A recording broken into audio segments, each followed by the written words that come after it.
What's going on, man? Welcome back to the basement. I'm Ron. We had an amazing day of football yesterday, so that means it's time to break down everything you need to know from week 5 of the fantasy football season. These are my top 10 lessons learned and takeaways where I look through the data, usage trends, stats, nuggets, everything that you need to know so you don't spend hours on hours scrolling the box scores. Now, first up, we're not going to waste any time. No intro. Subscribe if you're new. Leave a like. All that good stuff. I actually wanted to start with a more macro trend and kind of talk about why yesterday was so fun, right? We had a really hectic and crazy witching hour with the Bills-Texans game was weird. You, of course, had the Bengals versus the Ravens where it was a really, really high-scoring matchup. And this was the issue when I came on here earlier in the season, and I was just like, man, like, it is looking really bad just for fantasy football in general, but this was amazing. Shout out Rich Rebar, really good follow on Twitter. The start of October was a high note for NFL offenses this season. Week 5, pending Monday Night Football, has seen highs in points per drive, yards per play, rate of plays for 10-plus yards, rate of plays for 20-plus yards. And this is just what we've been waiting for, man. This is what we've been waiting for. Offenses started really slow. There was all this talk of Mel Kiper's coming out here, ban 2 high safeties, throw it all away. Football, they can't score anymore. And what do we get now? This is a Pat Thorman tweet. The points per game was trending down, was in a really rough spot. We get back up to 45.6 points per game in week 4, which is right on par with where it was in week 1. And then this week, I've been saying on Twitter, this feels like I don't have the actual stats. I know that that's what I'm supposed to be bringing you, but I don't have like historical points per week data. But this felt like one of the highest scoring weeks in recent memory. You're the third. We didn't even talk about the Thursday night game with the Bucks and the Falcons. Super high scoring. You, of course, had the Bengals game. You had a lot of really, really high scores. You, of course, had the Panthers drop, or not the Panthers, you had the Bears drop like 30-plus versus the Panthers. And I think that there's one more that I'm like not remembering that was like, yeah, you, of course, dude, the Broncos put up 34 points this week. Like just, and then the Jaguars 37-34. Like, I mean, this is what we do it for. And I imagine if you look across your home league right now, there's probably some ridiculous scores across the league. Like, it felt like every team did well this week. Of course, you know, like Marv didn't get home. Breeze, Bijan, of course, there's a bunch of guys who didn't get home. But if you look across your league, I almost, it's my gut reaction to this week, but I almost feel like this is as close a week as ever in terms of scoring across fantasy leagues. That's just my gut reaction. But we got a lot more scoring, and I just kind of wanted to talk about what this week was for us. And then also, this was a pretty huge win for Zero RB.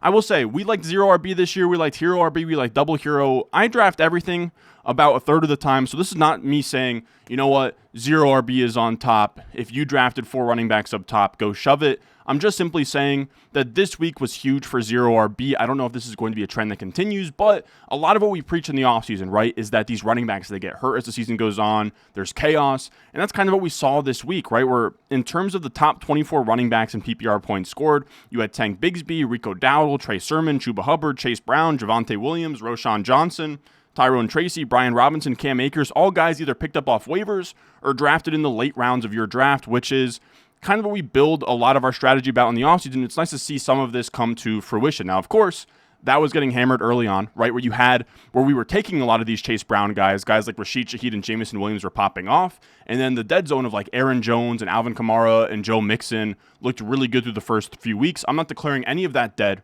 I'm just saying that in the snapshot of week 5, this is what we're looking at. 12 wide receivers going over 20-plus PPR points, 3 tight ends, and then the 2 running backs, Tank Bigsby and DeAndre Swift. Now, let's move on to the rookie receiver report. This is what a lot of you guys come for. Of course, as always, if you're here for the rookie receiver report, you love the rookie receiver report, leave a like, subscribe. It helps us out in the algorithm. I will say, let me know if it bothers you guys when we drop these videos. I really have been trying to get these out more towards lunchtime, like 1 p.m., 2 p.m. Eastern, but it's just really tough. I have 12 pages of stats here. I have a hard time restricting myself, and then it's like, do I want to rush to get this video up a few hours earlier, but then also forfeit some of the cool stats that I find? I don't know. I'm trying to find the happy middle. I don't think it's hurting the views too much to get this thing out, around like the 5 p.m. we've been doing recently, but in a perfect world, to get this out to you guys at like 2 p.m. Eastern. But regardless, this is the Rookie Receiver Report, sponsored by Underdog Fantasy check out Best Ball Resurrection. It's a contest right now that's out, I think, until the Thursday night game kicks off. So if you're out there, you're about to be 1-4, 0-5. This is something fun. $10 on a team is something to root for, a team to have just, in another sweat. $10 down. Use promo code RON to match your first deposit up to $1,000. And make sure you check out the Pick'em lobby. Here we have Boosttober over on Underdog, which means every single day of October, there are boosts in the Pick'em lobbies where you can go higher or lower on projections for football. They have stuff for baseball, basketball. Of course, you have NBA coming up, all of that good stuff. Make sure you check it out. But let's talk about the rookie receiver report. And this is what the rookie receiver report is for anybody that's new. Rookie wide receivers and tight ends with 30 or more routes run, sorted by PFF grade. You have their route percentage weeks 3 through 5. So that's just in terms of recently, how many routes are they running per drop back, if that makes sense, right? So if a team has a drop back, a pass play, you in a perfect world want the receiver to be running a route on that play. So route percentage is just routes divided by team drop back. So how much are you involved in the passing offense? Target per route run. How much volume are you commanding per route, right? That's just targets divided by routes run. Anything over 20% is really good. Yards per route run. How efficient are you on your routes run in terms of gaining yardage? Anything over 2 is really good. And then first downs per route run. Are you not only getting big plays and commanding volume, but are you moving the chains and helping your team? That's first downs per route run. Anything over 10% is really good. And then PFF grade, we want anything over 80 plus. Now, the reason we want that 80 plus, and we're going to start off with Brock Bowers here, is because of this list. And it's something that I want to say was actually, he's actually kind of a relic of the past now in the dynasty space. At DFB Encounter, I don't know if he's still on Twitter. I'm not sure where he went, Drew. But somebody in the space that kind of saw, well, if you get a good PFF grade as a rookie, that means something. These are the rookie wide receivers since 2020 to hit an 80-plus PFF receiving grade. Jefferson, Ayuk, Amon-Ra, Jamar Chase, Drake London, Chris Olave, Garrett Wilson, Puka Nacua, Tank Dell, Rashee Rice. Pretty much no misses. Like, it is huge. Now, I will say, I don't have the data of how many rookie tight ends have hit that number, but my guess would be not a ton. We don't see tight ends break out, especially in this capacity. I will actually check here on the side. I do wonder, Kyle Pitts, I know we had the Laporta last year. So Brock Bowers right now is at the top of the list for tight ends, 81.6 receiving grade over on PFF. In terms of 2023 for Sam Laporta, he was at a 81.0. So that he's like pacing with Sam Laporta in terms of receiving grade. And my guess would be Pitts, the other like rookie tight end standout I can remember during my time. Pitts was at a 82.3. Okay, so I thought it was rarer, but it just goes to show 80 plus just means you're probably going to be a guy in the NFL, which obviously we don't need for Brock Bowers, but it's just amazing. You look at his per route stuff, 25.4% targets per route run now, 2.27 yards per route run, 10.9% first downs per route run, 80 plus PFF receiving grade. He hits every threshold we're looking for wide receivers. Like tight ends, we kind of graded on a curve, right? Like if you can just, like a good season for a tight end is like 60 catches for 800 yards and 5 touchdowns, right? If a wide receiver does that, not so much. So Brock Bowers, putting up wide receiver numbers right now. And he also has the record. Shout out to Austin Gailey, I believe is how you pronounce his name. But he has 2.39 yards per route run, the highest for a rookie tight end in weeks 1 through 5 since at least 2000 on 75 routes. Just crazy stuff. He had 12 targets in this game, 8 catches, 97 yards, 1 touchdown versus a really good Denver Broncos defense. He could have had a second touchdown, but Gardner Minshew threw an awful pass, and that was the one that Surtain ran back for the pick six. So, he's just a monster. He's the number 1 tight end right now in terms of overall PPR points. If you have him, you should be stoked. Brock Bowers is here to stay, and the Devontae Adams trade stuff only helps him. The next guy we'll talk about is Brian Thomas Jr., man. And I am so stoked about Brian Thomas Jr. He was somebody I liked a lot in the draft cycle. We drafted him, of course, a ton on our fantasy teams. But with Brian Thomas, my concern was always one-year wonder. All he had was his third year at LSU. And don't get me wrong, amazing year. 17 touchdowns he had. But before that, very quiet. We want guys to do stuff early on in their careers. He didn't really get going until year 3, but when he did get going, it was to the tune of 17 touchdowns next to Malik Neighbors. Then he blazes the combine. And the other issue was that he had not a really high target earning profile, but that's going to happen when you're in an offense with Malik Neighbors, right? When you have like a 18% targets per out run. Well, you drop him in an NFL offense next to other NFL dudes, and he comes out here 23.6% targets per out run, 2.76 yards per out run, 11.1% first downs per out run, 77.4 PFF grade, but he is well on his way to an 80 plus. And then also Austin Gailey here, highest yards per route run for rookie wide receivers in weeks 1 through 5 since at least 2000. Greg Jennings, Jamar Chase, then Brian Thomas Jr., then Justin Jefferson, then Puka Nacua. Like, I put a tweet out. All right. We're not editing that out. I hope you said bless you. But with Brian Thomas Jr., I don't even know if it's hyperbole to say, man. Like, look, this is in terms of rookie points per game among rookie wide receivers. I had a tweet that's like the idea that Jaden Daniels, Malik Neighbors, Brian Thomas Jr. gets pumped out directly after Joe Burrow, Justin Jefferson, Jamar Chase is bonkers. Now, of course, Jefferson and Chase are in like this rare air, but you look at the rookie points per game here among these receivers. Malik Neighbors clears Chase and Jefferson, and Brian Thomas every week seems to be catching up ground on Justin Jefferson and Jamar Chase. Like, it's not that crazy to be like, this is another tandem of LSU receivers. Jefferson and Chase is like a pretty crazy rare air, but they're right there, and they're right in that area of like Jarvis Landry and Odell Beckham Jr. as well. Like, just what LSU is doing, you know, just in terms of having 5 of these 10 receivers in terms of rookie points per game for wide receivers since 1998 is just bonkers. It's crazy, crazy, crazy stuff. He's at 16.2 points per game, 10th best among rookie receivers. I think he's pacing as like a top 12 wide receiver in fantasy right now. He has more points per game than Marvin Harrison Jr. Like, this is beyond my wildest dreams of what I thought for Brian Thomas. And if you guys remember, I remember being really down bad. I had a team that we were drafting on stream. It was a really hardcore 0 RB team. We're sitting there looking, Brian Thomas versus Raheem Mostert. Everyone wanted me to go Raheem Mostert. I beat myself up. Like, that night, I was like, man, maybe that should have been Raheem Mostert. Maybe we pushed it too far, but now very glad we took Brian Thomas, and that team is doing very, very well. But just crazy, man. He has 16.2 points per game. He has 81 overall points. He's the wide receiver 9 on the year, scoring more PPR points than Mike Evans, scoring more than DK Metcalf, CeeDee Lamb, DJ Moore, Garrett Wilson, Amon-Ra St. Brown. Well, Amon-Ra St. Brown had a bye week this week, so that doesn't count. But just, I'm blown away with Brian Thomas Jr. He gives you 8 targets this week, 5 catches, 122 yards, a touchdown. Of course, he has the long 85-yard touchdown play where he recorded the fastest ball carrier speed of the entire season. He is a top 24 option rest of season at the absolute worst. I do not care when Evan Ingram comes back. Brian Thomas Jr. is a guy. Next up, let's talk about Marvin Harrison Jr. People might be a little bit upset with him, right? 5.6 PPR points this week, but he still had 7 targets. He's still at 22.5% targets per out run. The efficiency could be a little bit better, right? 1.85 yards per out run isn't great, but, you know, he is still getting the targets, and he also has a really high yard ADOT, which isn't great for, like, the Malik Neighbors 30% target share stuff, but if you can get in the low 20% target share on a 15-yard ADOT, you're going to see efficiency very soon. It's just a matter of time for Marvin Harrison. Again, 7 targets, only like 2 catches converted, though. I think better days will come. I'm not panicking. You know, 77 PFF grade. All of his per route stuff looks absolutely fine. Again, like, I can't stress enough how spoiled we are with this class. Like, Marvin Harrison Jr., what he's doing right now, 1.85 yards per out run, 9.3% first downs per out run.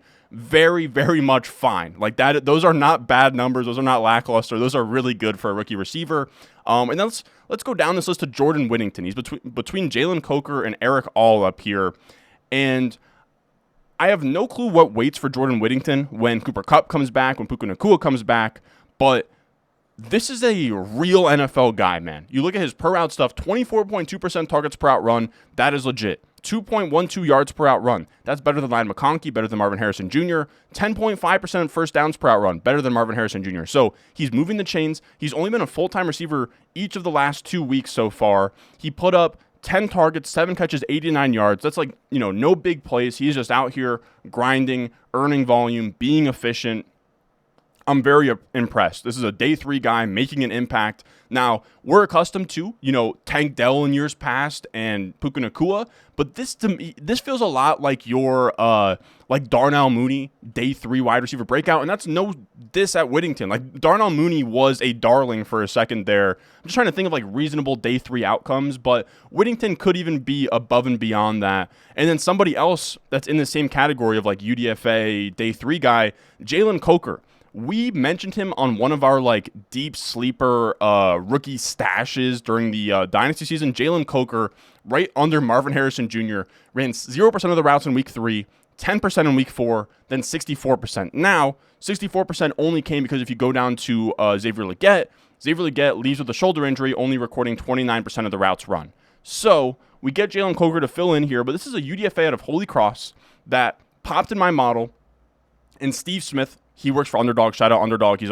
Steve Smith is a national treasure as well. I absolutely love the guy. Like, he's out there, the Ravens game like a week ago. He's like out there on the drums. He's amazing. But I also love hearing him talk about receivers, and he really liked Jalen Coker. Now, he comes out here, he gives you 4 catches, 68 yards, all on a really small sample. So take this with a grain of salt, but he gives you 2.19 yards per out run, 12.9% first downs per out run, and a 77 PFF grade. That's a really, really strong debut for a UDFA guy to go out there, get targets, get 68 yards in a day for the Panthers where nothing was going right for this offense.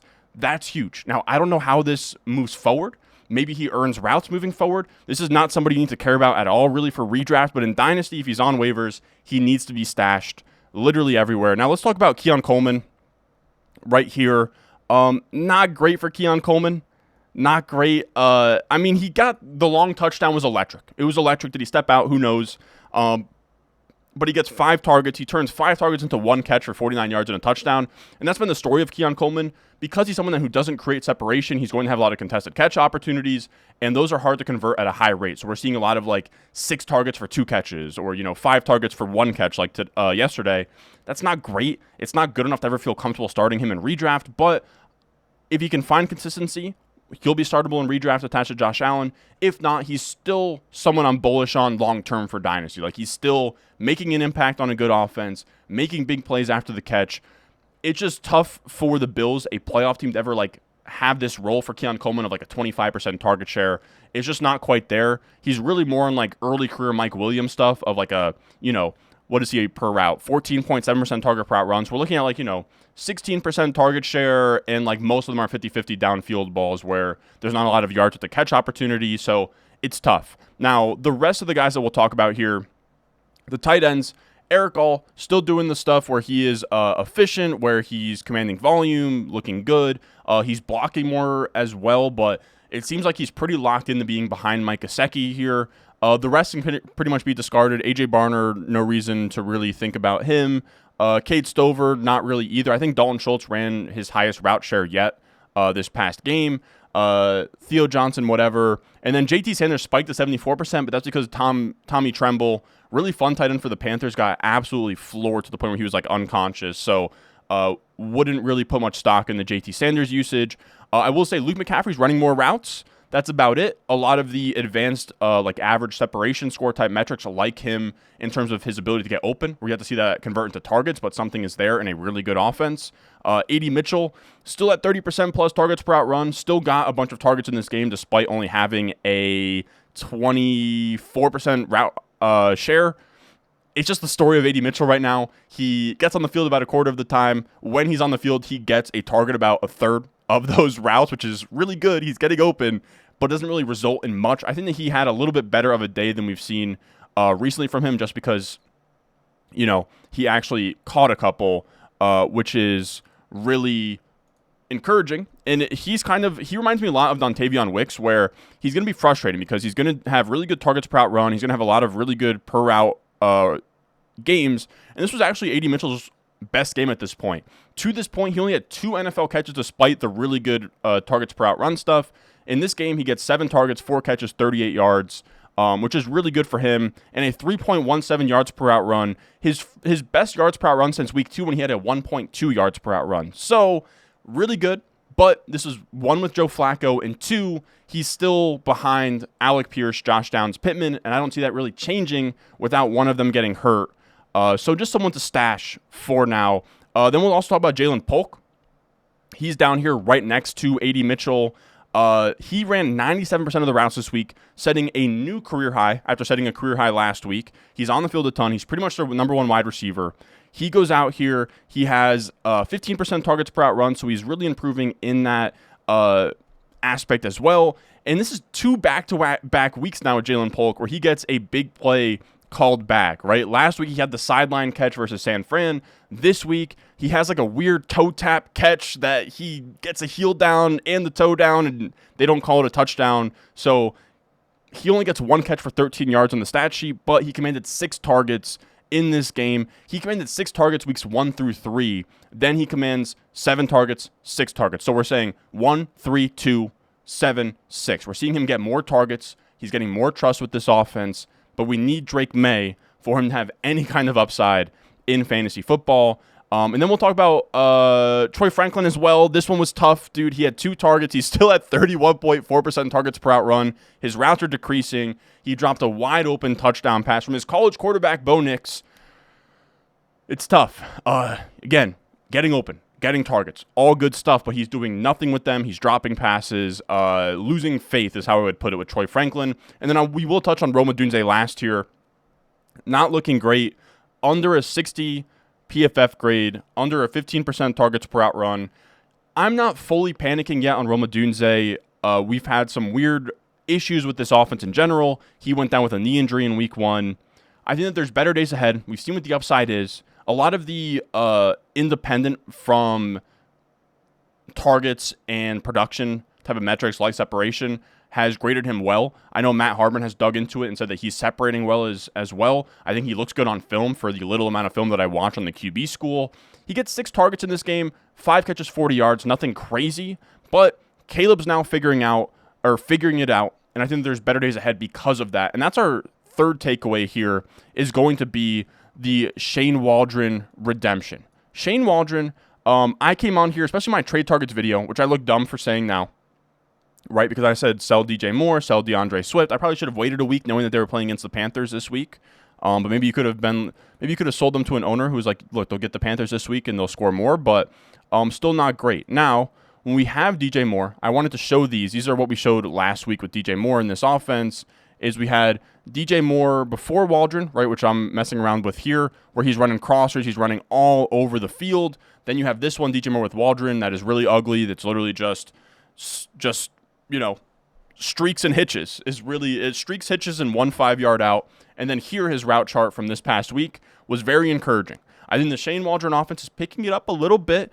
Now, of course, we'd love to see DJ Moore run a route and get a target from the right side of the field, but from the left side of the field is much better. It wasn't just hitches. It wasn't just 5-yard outs. It was crossers, and that's what we talked about with DJ Moore, is that he is not your I don't even know who the wide receiver route gurus are now, like in terms of the lethal shooter, or wait, I don't know. There's like basketball coaches that are just specify in the release and jump shot form. There are similar guys in the NFL for just route running, footwork, agility drills.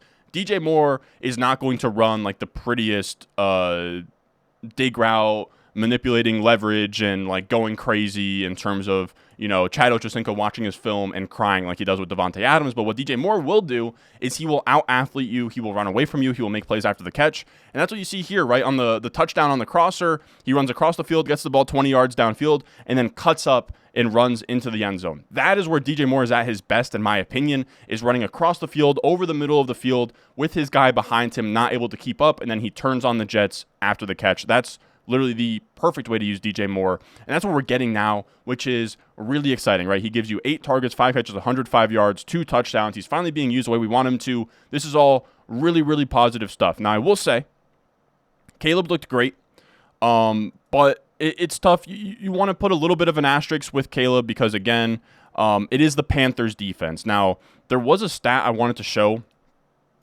with Caleb, is that, of course, he goes crazy, right? He comes out here, he gives you 300 yards, he gives you 2 touchdowns, he looks amazing, but of course, it is versus the Panthers, so you have to take it with a little bit of a grain of salt. But I had a little bit of a stat here that I found where downfield throwing has been his issue this year. He has not been good at all in terms of throwing downfield. on those passes. I actually saw a cut up that was very depressing on Twitter from Jacob Gibbs, where it was literally all of his pass attempts 15 plus yards downfield, and it was just a lot of airmail, a lot of miscommunication with DJ Moore. But this week, if we can get the downfield passing to fully bounce back like it did this week, then we are really in business. Like, again, I don't want to take too much away from this game because it's like, okay, it was against the Panthers. He did well versus the Panthers. But this is the strongest takeaway. Week 5, on passes of 20-plus yards downfield, he was 3 of 4 for 89 yards and 2 touchdowns, 0 interceptions, 90.4 PFF grade on those throws. Through the first 4 weeks, 3 completions. So he had 3 completions in week 5 on throws of 20-plus yards. Weeks 1 through 4, 3 completions of throws 20-plus yards, but 22 attempts. So he was 3 of 22, 118 yards, 0 touchdowns, 3 picks, a 26.6 PFF grade. If he can finally find the rhythm downfield, because he's still been everything we wanted from Caleb, right? Where he's in the pocket, he is dancing around, making plays. He still has been doing the crazy stuff he does where he rolls out of the pocket, moving, doesn't even set his feet, just like kind of torques the ball and just, 60 miles per hour right on the dot in the guy's numbers. Like, he's still doing all that stuff, but the downfield throwing has been the issue so far, and we're now getting that. So that is huge. I will just say, Caleb Williams to this point, 2 300-plus yard games. Both have come versus the Panthers and Colts, 2 of the bottom 3 defenses in yards per pass attempt allowed. Of course, the other defense there is the Rams, who Caleb only had 157 passing yards against last week. So if we can find some consistency, especially in light matchups, we're going to be there. Again, Odunze not great. Keenan Allen, not great, but still both had 20% plus target shares. That's about as good as you could hope for either player. I do believe that better days are ahead. Specifically for Rome Odunze, I do have some concerns that Keenan Allen just isn't the guy that if you drafted him, you wanted him to be. Now let's also talk about the backfield split in Chicago. This is from J.J. Zacharyson. Weeks 1 through 4, DeAndre Swift had 69% RB rush share per game. Same thing in 4th to 5. About a 60% route participation per game. And then the points per game have just been better. Now again, they have played versus Carolina and the Rams the last 2 weeks. The team's allowing the 2nd and 4th most fantasy points to the running back position. If I was going to sell high on anybody in this Bears offense, it would be DeAndre Swift, but you could also just hold him, and, running back points are hard to come by in every year of fantasy football. You could always just use him. He had 23 opportunities to Roschon Johnson's 10 opportunities, so still getting the lion's share of the work. Roschon did steal a goal line carry or 2. He had 2 inside the 5 attempts in this game, but DeAndre Swift still got home on efficiency, on long speed, and he is kind of a boom-bust guy. And maybe the fact of the matter is we just got 3 bust games to start the year, and DeAndre Swift will be fine now, or this was just 2 light matchups when we get back to DeAndre Swift being a pretty bad running back. Who knows? And I will say the last takeaway from this game, this Panthers versus Bears game, is Chuba Hubbard being good at football sucks for John Brooks. We drafted Jonathan Brooks thinking that Chuba Hubbard was a replacement level back at best, but he has actually been really good so far. He is tied for the 2nd most rushes of 20-plus mile per hour runs. He's at 2 of those so far. He's 5th in rushing yards over expected per attempt, 6th in yards after contact per attempt, 6th in PPR points scored among running backs, 8th in rush EPA per attempt, which is just expected points added. That's, are you getting first downs? Are you moving drives? Are you moving the chains? Are you scoring touchdowns? He's helping this Panthers offense a lot, and he's 10th in success rate. So he's giving you big plays, right, with the 20-plus mile per hour runs, and then he's also really steady, where success rate is more, are you just getting what you need on a given play? Like, it's not so much, rushing yards over expected. You can get, 1 yard, 1 yard, 1 yard, 1 yard, and then 98 yards, and then all of a sudden you have, plus 40 rushing yards over expected, but it doesn't tell the whole story. Success rate's much more on a play-to-play basis where you have a certain amount of yardage, it's a success. You have a certain amount of yardage, it's a fail. It's just a pass or fail metric. Chuba Hubbard has been really, really good. Now, I also want to talk about Joe Flacco. Comes out for the Colts. Shout out Joe Flacco. Now, this is not to say that this tells the entire story. I am not team give up on A-Rich. I am not team bench A-Rich. But when we evaluate the pass catchers here, right, Josh Downs, Michael Pittman, Alec Pierce, any of these guys, it's worth talking about. We see here, weeks 4 to 5 with mostly Flacco, they are 4th in EPA per dropback, so that's just passing efficiency. Now, of course, it's worth mentioning. They've played the Jaguars this week, and last week, who did they play? I believe, what was it, the Steelers? Yeah, so they played the Steelers last week. They played the Jaguars this week. I think the Jaguars probably inflate things a ton from this week. The Steelers were a tough matchup, though. Passing yards per game, 286.5, plus 2% pass rate over expected. Weeks 1 through 3 with Richardson, 25th in passing efficiency, 184.3 passing yards per game, minus 10% pass rate over expectation. So lower volume passing game, lower efficiency passing game with Anthony Richardson, and that is not good for these receivers. You have as well from Ryan Heath here a good tweet showing the target shares and fantasy points per game since Josh Downs returned. 27.4% for Downs with 14.4 points per game, 23.2% for Pittman, 13.2 points per game, 11.6% for Mitchell, 3.4, and then Pierce, 7.4%, 9.9. So just really huge for all of these pass catchers. Josh Downs is the wide receiver 10 over the last 2 weeks on 19.1 points per game. Pittman's the wide receiver 16 over that span. I think Alec Pierce is a top 30 wide receiver over that span as well. It's just really good. It's massive arrow up for all pass catchers in this offense until Joe Flacco, gets benched or Richardson is healthy enough to come back. Now, I did also want to mention, I don't have a graphic for it, but the Trey Sermon, Tyler Goodson split. Trey Sermon wasn't super effective in the running game, 10 carries, 38 yards, but he did score a touchdown. He gave you 6 catches. This was the huge thing and why I love Trey Sermon so much was that he was splitting passing down reps with Tyler Goodson last week. So Trey Sermon's going to give you, 10 carries between the tackles is fine, but 6 targets for Trey Sermon is massive. Now, Tyler Goodson, 5 carries, 26 yards, and then he only had 3 catches. So Trey Sermon's going to be out there in passing downs. He's going to be out there running between the tackles. He'll be the goal line back as well. Really valuable role, right? He had 60% of the snaps. That'll play for Trey Sermon. Every week that Jonathan Taylor is out, Trey Sermon will be in the RB2 conversation. And then I also want to talk about the other side of this game, the Jaguars. And this is not what I'm looking for. I'm looking for this Tank Bigsby stat here, which I actually have just found. I don't know if I screwed something up there, but regardless, Tank Bigsby, shout out to Adam Levitan for this tweet. Tank Bigsby this season, first rush yards over expectation per attempt, third in PFF grades, 50% success rate, first in yards per carry, whereas ETN is 18th in rushing yards over expected per attempt, 55th in PFF grade, 56.6% success rate. It's actually really good. He just hasn't had the boom plays that we've been accustomed to with ETN. And then Tank Bigsby actually outsnapped Travis Etienne for the first time all season, 23-22, but Etienne ran 15 routes to Bigsby's 8 routes. So the funny part is Bigsby has been genuinely one of the most explosive rushers in the NFL. He's been really good. He had 2 touchdowns in this game. But it's it's kind of like a Rashad White, Bucky Irving situation where Bigsby's been more efficient, but he's not as complete as a back as Etienne. Etienne also had more draft capital spent on him. And there was also something in the broadcast hinting at Etienne having a shoulder issue in the second half, which could have led to more Bigsby snaps. So that's something to definitely keep an eye on.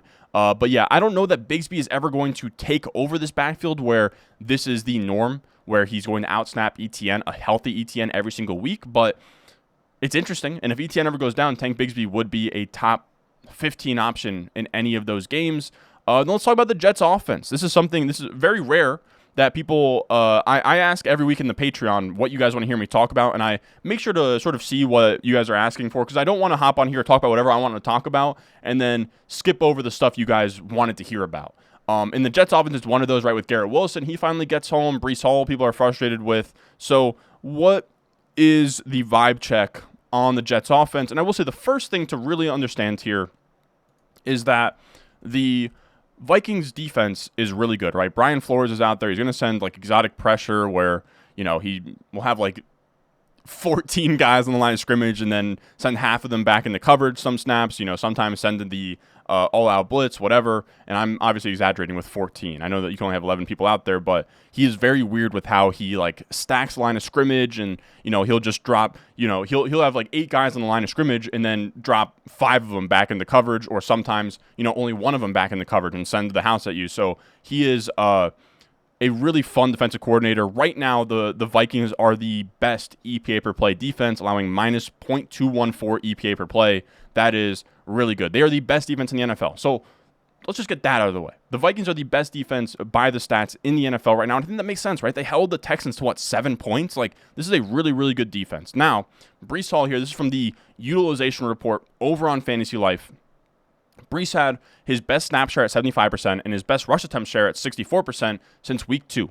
Those are positives. Now, of course, he's the RB13 right now with 14.3 points per game, but you have to remember, until going against the Broncos and the Vikings, 2 teams that are top 8 in rushing efficiency, they are really, really good against the run in terms of EPA per play. He was at 18 plus PPR points in each of the first 3 games, at like 20 points per game through 3 weeks. It's just a little bit of a valley here. Things will swing back. I do truly believe that for Brees Hall. I am not saying that the sky is falling for Brees Hall at all. And I know that people are frustrated with Brees Hall. He has like under 4 yards per carry for the first time in his career.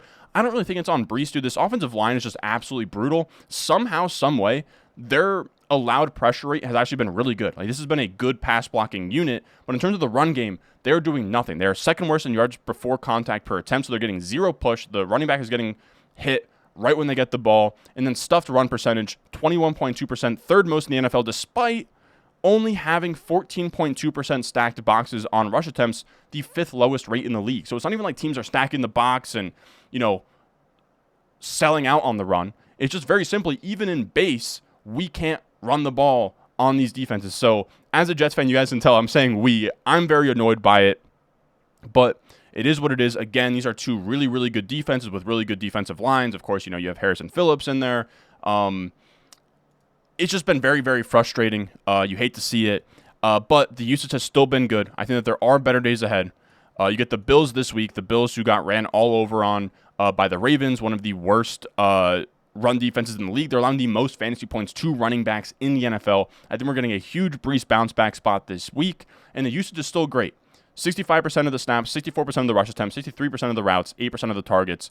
The targets will go up to 12 to 15%, which is what we're looking for. There was also, I still hold to this day, or not to this day, it happened yesterday. But if you go back and watch, this is for the real steppers out there. There was the touchdown pass to Garrett Wilson, where it was kind of like, it was 5 wide, it was a broken play, whatever. But before that, there was a really bad delay of game that the Jets took before. I think it was a pass interference in the end zone that moved them up 1st and 10 right on the goal line. But they were backed up from a delay of game. And the delay of game happened. They motioned Brees Hall out wide.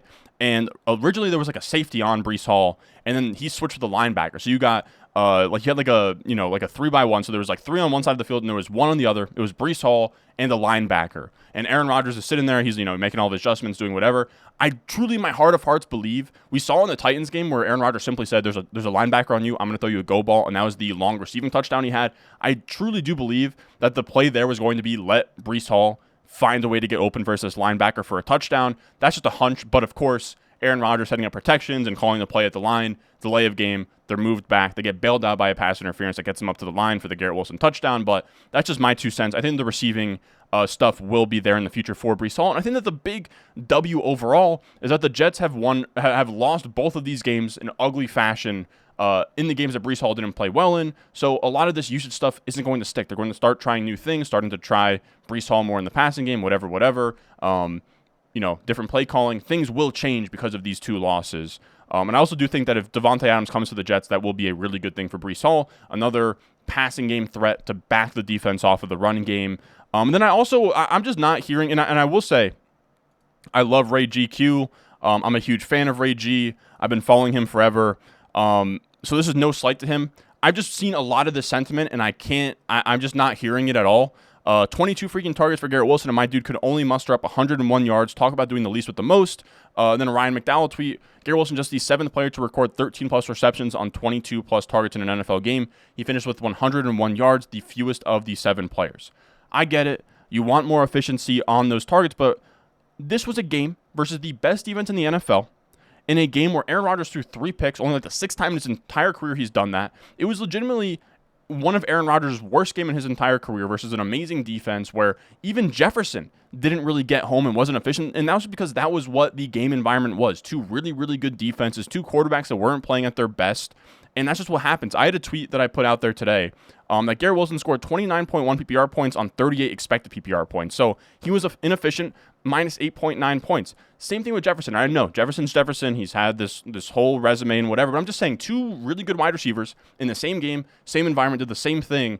And like the sky is falling for Garrett Wilson when it was just a defensive game where the Vikings were really good. They caused so much pressure with the blitzes and the exotic fronts that there wasn't any opportunity to get Garrett Wilson going downfield. Like there was no time to let something like that develop. So a lot of, yes, he had 22 targets, but a lot of them were at the line of scrimmage, at the 10-yard marker. None of them were really like 20 plus yards downfield, which is fine. But it's going to hurt your efficiency when you're playing that kind of game. And I think Jacob Sanderson, a buddy of the channel, put it well here. Cooper Kupp, 21 targets, 14 catches, 110 yards, and touchdown. Can't believe anyone faded this guy. He's clearly the one-on-one rest of season. Haters are going to get wrecked. And that was the week 1 game where Kupp comes out here. He's a monster, and everyone's like, oh my God, Kupp is a top 5 wide receiver rest of season. Well, he put up the same stat line as Garrett Wilson, and now everyone's saying, oh, he's inefficient, he's a bum, he's Wan'Dale Robinson. To me, this was the first time where Wilson and Rodgers looked like they were on the same page for an extended period of time, which is huge for Rodgers. He does a lot of the stuff where he's freelancing at the line of scrimmage. There was the touchdown versus the Patriots where I think Rodgers literally just gave Lazard a hand signal, and he did that little like smoke bubble screen and just took it to the house. Like if Garrett Wilson get on the same page with Rodgers where they are, they have a lot of trust and they're on the same page, then that unlocks a really, really big ceiling here for Garrett Wilson. And this was the first game where he felt like the focal point. So I don't know. I don't understand like being upset about this game. If you're a Wilson owner, this is good. Volume is coming. These type of games are coming. And that's exciting. Now, I also wanted to talk about Tyler Conklin just very quickly from Ryan Heath. Tyler Conklin has 6+ targets in each of his last 3 weeks. No other tight end in the league has done that through today's early games. I don't know if Jake Ferguson got there tonight. I'll actually check right here. Did Jake Ferguson get the 6+ targets? He did. So him and Jake Ferguson are the only two. Tyler Conklin, a fine streamer if you're down bad at tight end. I am curious, what did he end up with? Yeah, 11.5 PPR points this week for Tyler Conklin. He's had, after 2 quiet weeks, 6 targets, 8 targets, 9 targets for Tyler Conklin, 14.3, 5.7, 11.5 PPR points, which for the tight ends in this season, that will absolutely do it for you. On the other side of this game, though, the Vikings, I did want to talk about the running back here, Tyler Chandler. Aaron Jones goes down with an injury. Seems like he's going to be out for a little bit. And Ty Chandler, in 10 drives today after Aaron Jones left, 83% of the snaps, 79% of the attempts, 56% of the routes, 11% of the targets. He would be a high-end RB2 option if Jones misses time from Dwayne McFarland. Now, our 6th takeaway is Kenneth Walker's catching passes. And if you guys remember, this was the issue when he came into the NFL and why I had Breece Hall as the RB1 over Kenneth Walker and why I thought anyone who didn't agree was kind of silly, was that I believe Kenneth Walker, usually when we see these things happen, Kenneth Walker had just 19 catches in his 3 college careers. It's very rare for a guy to come to the NFL and start catching passes out of nowhere. But we got some of that buzz this offseason. And then we now have a 3-game sample for Kenneth Walker. This is a tweet from Ryan Heath. Ken Walker had 8 targets today, a 20% target share. He's only hit either mark once before in his career. So he's only hit 8 targets once and a 20% target share once. He gets both. His 13.2% target share this year ranks 7th best at the position through the afternoon games. He was at just 6.9% and 6.7% the previous 2 seasons. So we're seeing this is massive. Like this really unlocks like an RB1 overall type ceiling for Ken Walker in a pretty good offense, in a really good role. A lot of efficiency on his breakaway runs. Of course, not the best game versus the Giants, but it was like a weird game script. The Giants' run defense hasn't been good this year, but on paper they have Dexter Lawrence, and it should be good. So I'm not really going to put much against Walker. And even then, in like a quiet game for Kenneth Walker, we're still talking about 14.6 PPR points here. But just 5 catches for 19 yards. But it was, again, like the Seahawks were trailing for most of this game. Getting 8 targets, 7 catches for 57 yards is absolutely massive. Just considering the profile that Kenneth Walker came into the league with. Again, just 19 catches in 3 years. He might have 19 catches through 3 games at this point. No, he doesn't. He has 13, but that's crazy. But moving on from that, I did want to talk about Tyrone Tracy in this same game. Tyrone Tracy comes out here, 18 rushes for 129 yards, all of them gaining positive yardage, 62% of the snaps, 82% of the rushes. In terms of his yards at each run, he had a 6-yard run, 7-yard, 11, 13, 25, 27. Just huge chunk plays. This was somebody that we really liked in Dynasty and as a sleeper and redraft where he is a really fun, like, Antonio Gibson-esque prospect where he was a Purdue wide receiver, a really fringe Purdue wide receiver. He says, you know what, my final year, I'm changing to running back. He changes to running back, is really, really good, crushes the combine, gets NFL draft capital, and that was never in the cards for him at wide receiver. So he kind of like made this change out of circumstance, and he kind of reminds me of like, he's one of these guys like Antonio Gibson, Ty Montgomery's another one where they're like wide receiver, running back converts. I want to say another one is like J.D. McKissic, like a really, really small level of that, but a really fun profile that has a lot of upside just given his athleticism and his pass catching upside. He seems to me like you can't put the genie back in the bottle now, and this might be an issue for Devin Singletary moving forward. Now, after that, I want to talk about the Green Bay offense without Doubs and without Christian Watson. Here, we, of course, had a rough day for Dontavion Wicks, man. A rough day. I tweeted here, let's show this first. In 2024, through 5 games, he has a 35.7% catch rate compared to a 68.4% last year. 0 of 6 uncontested catches this year compared to 3 of 6 last year. 4 drops to 2 drops. And that's 4 drops through 5 games versus 2 drops over a 16-plus game sample. Not good. Not good. Dontavion Wicks, 7 targets, which is good, right? That's the good part. 2 catches, 20 yards. He is now at just 10 catches on 28 targets. And I'm not even a guy who cares about catch rate, but when it's this bad, it's certainly an issue. I don't have an answer of like what happens now. I have to believe that regression is coming and he will get better because it's so out of the blue for him to just like forget how to catch a football, especially with just how good he is at getting open and making plays. I think that things will correct themselves. It kind of gives me vibes of like early career Deontay Johnson, but it is very annoying. Ryan Heath here, he still had a 26.9% target share, the most on the day. And then also below that, the Packers also had a low pass rate this week, 50%, whereas in week 4, the week before that, they were at 76%. So just like a weird game script for the Packers. You had the YOLO ball downfield to Jaden Reed. He still got home on that. Tucker Kraft is, of course, a guy that needs to be mentioned. He now leads all tight ends in touchdowns with 3. He's like tied with 3. 8th in yards per out run. Leads all tight ends in missed tackles forced. And he's a tight end 4 in points per game at 11.2. He had 5 targets, 4 catches, 88 yards, and 2 touchdowns. Tucker Kraft is a real guy. And I would probably have him ahead of guys like Kyle Pitts rest of season at the tight end position. Really, really good stuff from Tucker Kraft. And like I said, Wicks is still getting the volume. I just think better days will be ahead. But it also wouldn't hurt for this offense. Like, this offense operates better with Romeo Doubs as the Matt Harmon sacrificial X, where they're just running kind of like decoy routes and taking up coverage over the top. We could use that for Wicks and Jaden Reed. And then there was also a Blake Corum sighting. Now, this isn't really going to do much in terms of like starting him. Like, you're not starting Blake Corum, you're not flexing him, but he is now, thanks to the utilization report, fully past Ronnie Rivers as the true handcuff. And I actually remember a discussion last week with somebody in my Discord saying, well, can I just drop Blake Corum if Ronnie Rivers is running over him? And what I said was just, it's early in the season. Blake Corum, there's no reason for them to like go to Blake Corum and see what they have in the young player if they trust Ronnie Rivers more. If Kyron Williams would ever go down, Blake Corum would still get a shot to see if he's better than Ronnie Rivers, and that would still be the bet of a Rams handcuff if he's more talented than Ronnie Rivers, which seems like a pretty low bar to cross. And without even a Kyron injury, we get 14% of the snaps for Blake Corum to 0% for Ronnie Rivers, which is absolutely huge. Now, I do want to make sure that like Ronnie Rivers wasn't hurt, because that would be a pretty massive oversight for me. It doesn't really seem like he was hurt.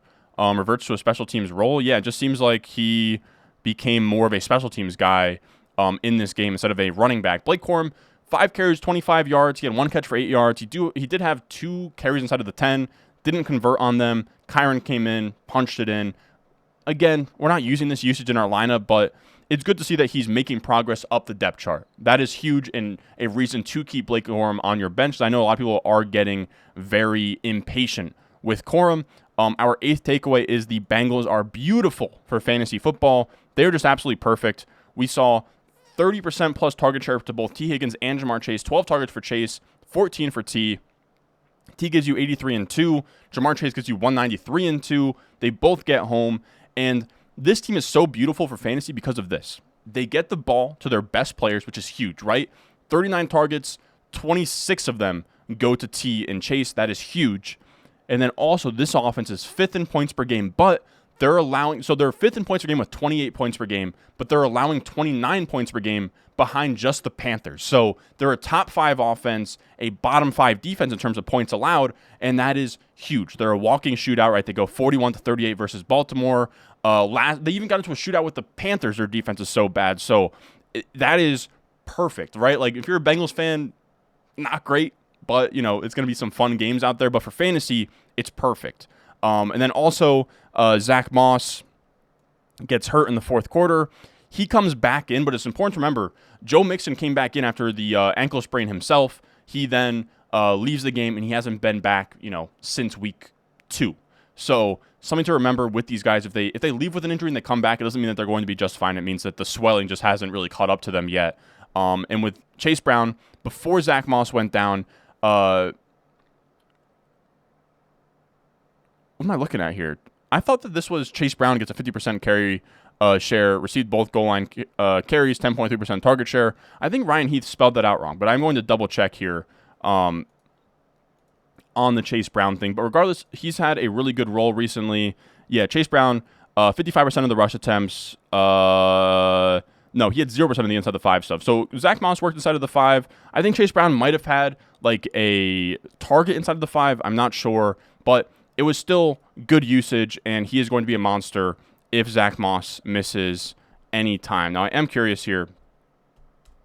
Did I miss something on Chase Brown here in terms of the usage? Yeah, he had the highest percentage of running back rushes for Cincinnati on the entire season for Chase Brown. Of course, that came with a Zach Moss injury, but if Zach Moss stays hurt, that is huge.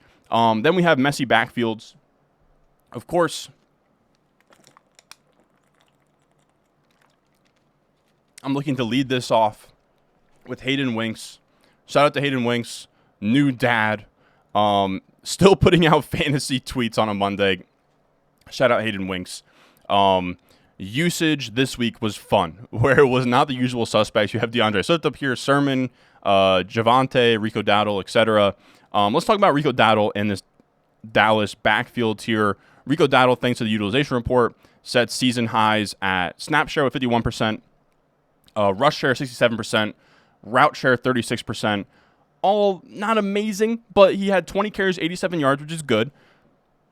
2 catches, 27 yards, and a touchdown, which is good. 19.4 PPR points, huge. So Rico Dowdle looks like he's on the upward swing. He had almost a brutal game-losing fumble at the end there, but he didn't.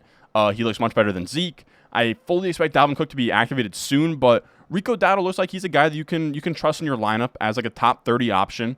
And he's trending upwards, which is really good if you drafted Rico Dowdle, which I know I drafted a lot of him. Then we have the Denver backfield. Javonte Williams has actually looked good. He's found his footing here. He's at 4+ yards per carry in each of his last 2 games. The first 3 games, he was at 2.8, 1.5, 2.4 in terms of yards per carry. Really, really bad. He had 5 catches for 50 yards in this one, 19 total opportunities. Just really good stuff all around for Javonte. The tweet here from Ryan Heath, his target share has gone up. Not really not linear, not in a linear fashion, if you will, but 22% target share this week is really good. He gave you 16.1 PPR points. Still hasn't scored a touchdown yet, but you have to think that is coming. Then you have the New England backfield. This was exactly what we talked about on the Friday stream. Every Friday we stream around 7:30 p.m. Eastern time. We talked about it. Yes, Ramondre's getting benched or whatever, but we really expected it to just be he won't be out to the first drive, and then he will be. And that's what happened here. He didn't play for the first drive, according to Ryan Heath, and then he still had his usual, about 2/3 of the carry share, about an 11.8% target share, and that was still all there. He turned 16 opportunities into 19.2 PPR points. He will be a fine RB2 moving forward. Then you have the Raiders. Madison didn't do much, right? He had a quiet day versus a really good Broncos defense, but he had 18 opportunities, 75% running back rush share, and 8.3% target share. That's a combination that Zamir White is yet to see this season. I think better days will be ahead for Madison in games that Zamir White is missing. Then you have the Browns backfield, and this one's just brutal, man. Jerome Ford was finally back in our good graces, and then out of nowhere, he shoots down to his lowest snap share since week 2. He had 9 carries, 10.3% target share, 8.9 weighted opportunities to Deontay Foreman's 7.6 weighted opportunities, and the only carry inside of the 10. So just I agree with Ryan Heath. I'm done with Ford. I'm done trusting him in any capacity. This was supposed to be a smash spot versus Washington, and he does nothing. because this team decided on a whim, this is going to be a Deontay Foreman week. I don't know the rationale for it, but with Nick Chubb coming back soon and them just seemingly deciding that Jerome Ford isn't the starting running back in certain weeks, he is very tough to trust moving forward. Then I want to talk about the Tampa Bay backfields here, where we have Rachaad White. He gets hurt, comes back. Rachaad White gets 13 opportunities to Bucky Irving's 11 opportunities. Bucky Irving got the goal line stuff, but he was also stuffed. And then Bucky Irving also fumbled late in the game, which wasn't good either. But Rachaad White was hurt. JJ Zachariason says here, Rachaad White failed to dip below a 60% route participation rate in weeks 1 through 3. Over his last 2, he's been around the 50% mark. And Rachaad White now has 68 touches without a touchdown this season. Shout out to Ian Harditz. Just not great. I keep saying, I don't know that Bucky Irving is going to just fully take over this backfield, but we know he has juice. And if Rachaad White suffered a serious injury and Bucky Irving is the RB1, then you fire him up because the Bucs offense has been so good. And then I also wanted to piggyback on the Tampa Bay stuff as our 10th takeaway is just the Thursday Night Football stuff. People are very upset about Bijan Robinson, and I wanted to show an excerpt from what I think is probably the best newsletter in all of fantasy football. It is Stealing Signals over with Ben Gretsch, and he is really, really good at what he does. And this was after Bijan Robinson's 10.7 PPR points game this week. He said the other guy I got pinged about a ton was, of course, Bijan Robinson. I don't understand the rush to declare over for guys. It took me like 3 years to finally declare that last week for Pitts, and look what I got for that. But it's definitely not over for Bijan. This is a former top 10 overall pick, still in his second year, and while he absolutely does not look as good as I want him to, and while Tyler Algier absolutely looks better than I expected him to, and arguably better than Bijan, everything I just described about the team will work well in Bijan's favor, and his status is going to keep him in a lead role. Now, he's talking about everything I just talked about with the team is that the Falcons' offense is actually good right now. Algier looked better for most of the game last night, and Bijan still led 58-31 in snaps and kept getting opportunities and actually did make a couple plays with them eventually.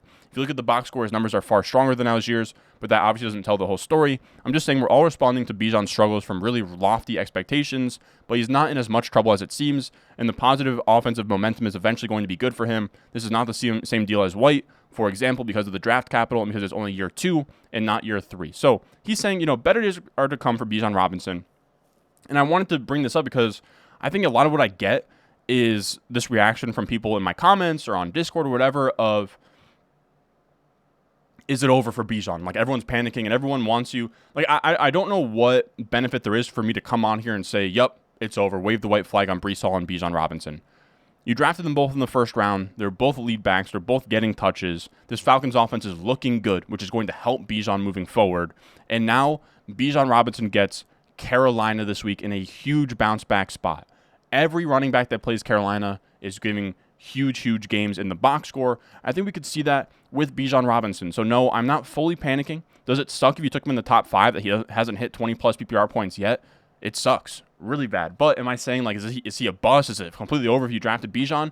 I don't think so. He's stayed healthy. He's scoring points. I think we're going to see bigger 20-plus PPR point games here moving forward down the stretch. This offense is looking better. We're going to get some games where he catches a few passes and turns in a touchdown, and better days will come. The season is very, very long.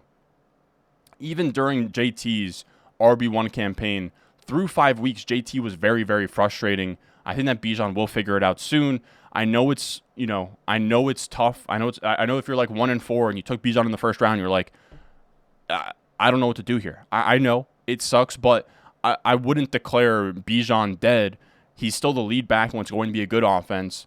And then I'll also say the rest of this Falcons offense, I don't think it's worth talking about the Bucs. We talk about the running back, and then Baker, Godwin, Mike Evans is just like the same every week. But with this Falcons offense, of course, Kirk Cousins went absolutely nuts.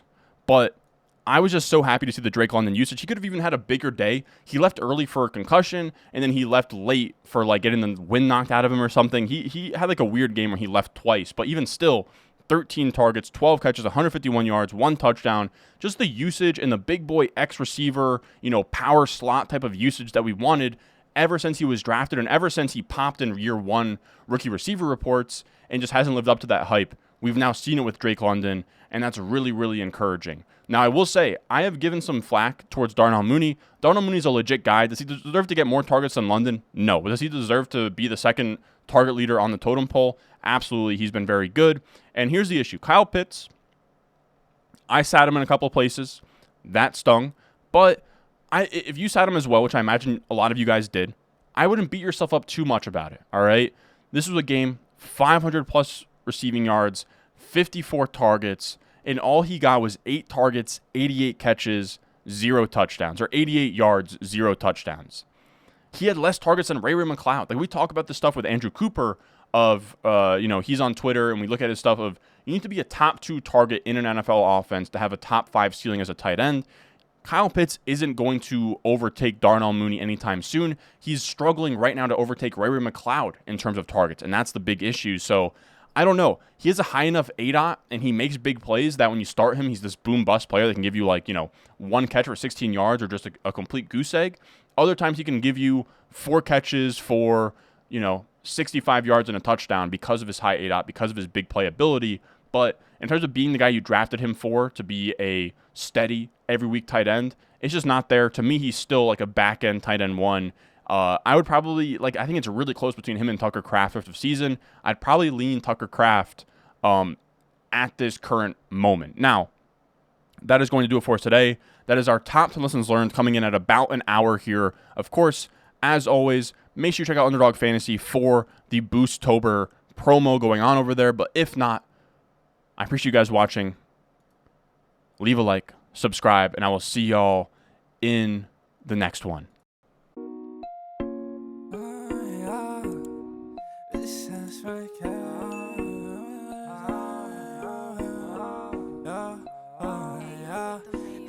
Stones, like this froze, ice cold, ice around my body like I'm frozen.